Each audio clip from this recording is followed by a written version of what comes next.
Sharlene was born in the year 1936, and she was born in Hillsdale Hospital, Hillsdale County, and she was very much appreciated because her mother had some problems during the pregnancy, and so they was very pleased to get the child. When she was just a baby or a young girl, she was riding in the automobile with her grandfather, and it was a Hudson Terraplane, and the back doors opened out to get out, and she was standing by the door, and they were going down the road probably 25 or 30 miles an hour, and the door came open, and she had a hold of the pocket which was in the door, and it threw her out of the car, and she skidded on her bottom end for a long ways along the road, and it was a very traumatic experience for her. Her mother was a homemaker, but her mother was also very talented, and she had taught school and music in school in Albion, and she taught in other parts of Ludington, and I know that those were two of the places that she was employed. Okay, the Skoog family, which was her mother's family, were very good cooks, and they did a lot of cooking and baking, and so Sharlene was a natural to follow in her mother's footsteps, and so she did a lot of cooking. And in fact, when we were first married,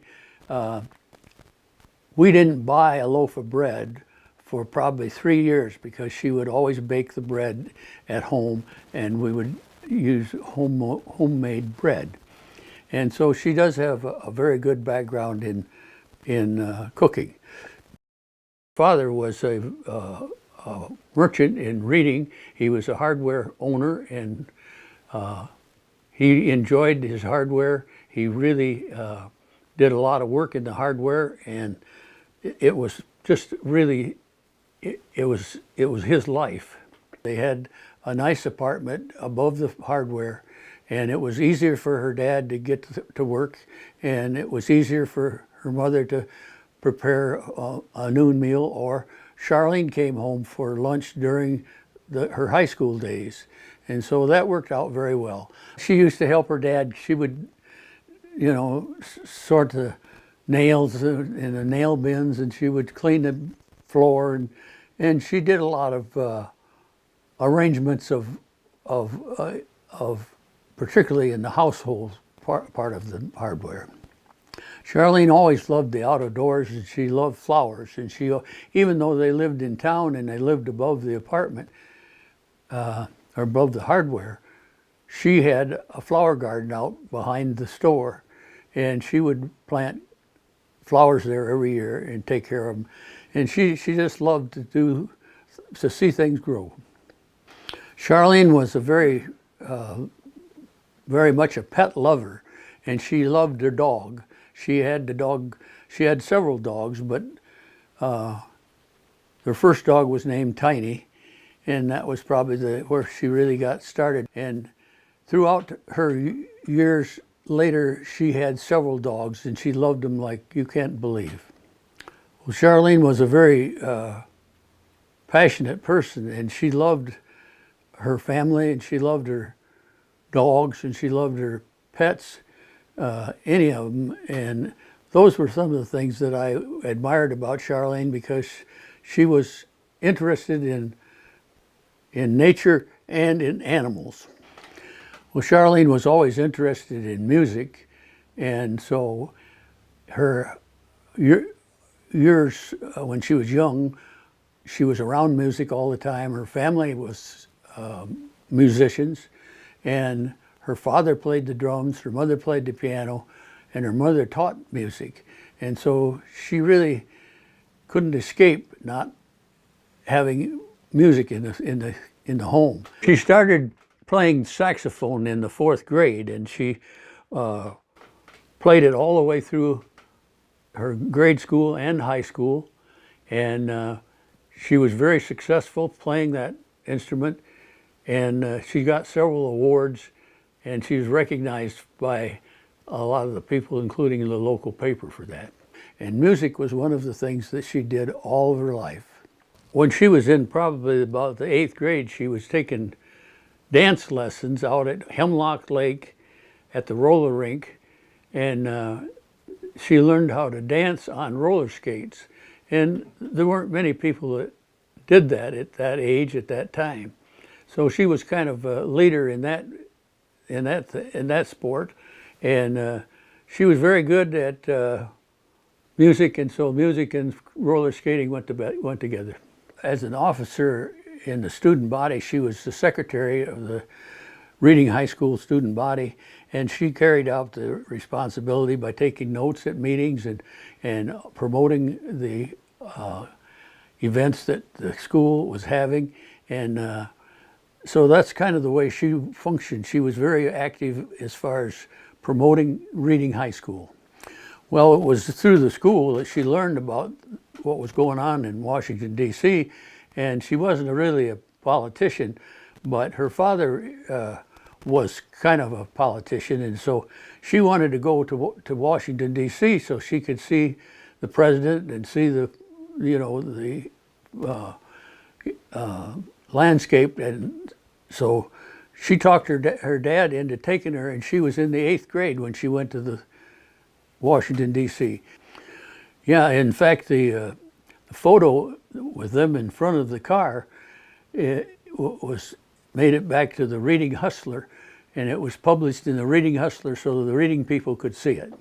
When she was in high school, a girl from New Hampshire came to Reading to teach. She was a very brilliant young lady. Her name was Tamai Fassis, and she was one of the most loved teachers in the school. And Sharlene dearly loved that woman, and they got along real good. And she helped Sharlene a lot with her mathematics and physics and geometry. And so Sharlene feels that she owes her something, but she just really enjoyed her as a teacher. Sharlene enjoyed her high school, and there wasn't any of the subject that she hated, but she probably enjoyed Tommy Fassis was her teacher, and chemistry and physics were her kind of thing, and she did very well in them. I was a freshman and she was in the 8th grade, and we had what they called session back then, which was a study hall, and she was sitting ahead of me in the study hall, and I was attracted to her, and she evidently was to me, and so that's how we got together. She was very well liked, and she was very well liked by a lot of people, including a lot of other boys, and so she was very popular. But I feel very fortunate to have been the one that she decided she wanted to spend the rest of her life with, and she was a wonderful person. What we did when we hung out together, we went to the local theater to see the theater films, and she, of course, had some engagements with the saxophone, and when she did, I would go with her and carry her saxophone. The first year that I was in the 10th grade, and she was in the 9th grade, and again, we were in study hall, and I asked her if she would go to the prom with me, and she said she would. She was the first girl that I took to the prom, and we were in study hall, and that's when I asked her if she would go to the prom with me, and she said she'd love to. And so we went to the prom, and it was very nice because her classmates were there, and we had a very enjoyable evening. When we were going together, I invited her out to the farm, and of course, when she came to the farm, we saddled up the couple horses and we went for a horseback ride. And she remembers that, and that was one of the things that was very important to her, was coming out to the farm and riding the horses and being out in the farmland. And from then on, she was very much attached to a horse. We were going together when I went to Michigan State University. She was a senior in Reading High School, and I was a freshman at Michigan State University. And we were engaged, and we were married that August 28th in Reading Methodist Church, Reading, Michigan. And we've had 70 years since then. The fall of 1954, we both went to Michigan State University, and she got a job working in the Union bookstore on the campus of Michigan State University. She was the director of art and engineering in the bookstore. And we're going to talk more about this in the next video, but I wanted to make sure that we mentioned that she worked at Michigan State University.